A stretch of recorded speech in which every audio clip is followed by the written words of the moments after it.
नमस्कार, मैं हूं प्रिया शर्मा और आप देख रहे हैं एक देश एक आवाज न्यूज 24। मैं अपने न्यूज चैनल के माध्यम से समस्त देशवासियों को स्वतंत्रता दिवस की हार्दिक बधाई देती हूं।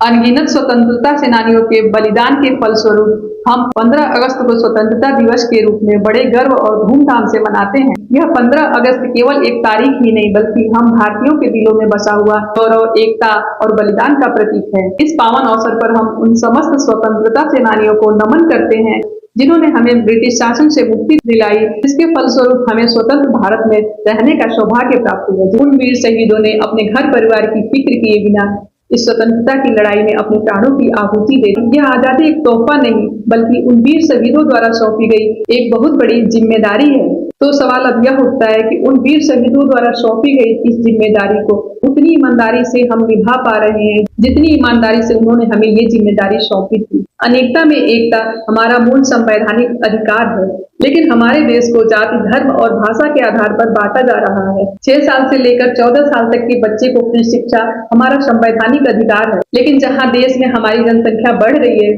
वहां सरकारी विद्यालयों की संख्या घट रही है। ऐसे में सवाल यह उठता है कि गरीब परिवार के वे बच्चे जिनके माता पिता प्राइवेट स्कूलों की मोटी फीस और महंगी महंगी किताबें नहीं दे सकते हैं, उनके बच्चे क्या अनपढ़ रहेंगे? प्राकृतिक पर्यावरण की रक्षा और संवर्धन भारतीय संविधान के अनुसार प्रत्येक नागरिक का मूल कर्तव्य है, जिसमें स्पष्ट लिखा है कि नदियों, पहाड़ों, झीलों, वन्य जीवों सहित सभी प्राकृतिक पर्यावरण की रक्षा और सुधार प्रत्येक भारतीय नागरिक का मूल कर्तव्य है। लेकिन विकास की इस अंधी दौड़ में जंगलों और पहाड़ों को काटा जा रहा है, जो प्रकृति के साथ खिलवाड़ है, जिसका परिणाम आप लोगों ने हाल ही में धराली में आए हुए बाढ़ में देखा। बाढ़ ने कितनी तबाही मचाई। प्रकृति के साथ खिलवाड़ तबाही के द्वार खोलता है। ऐसे ही तमाम संवैधानिक मूल अधिकार और कर्तव्य हैं जिसका उल्लंघन कर देश को बर्बादी की तरफ ले जाया जा रहा है।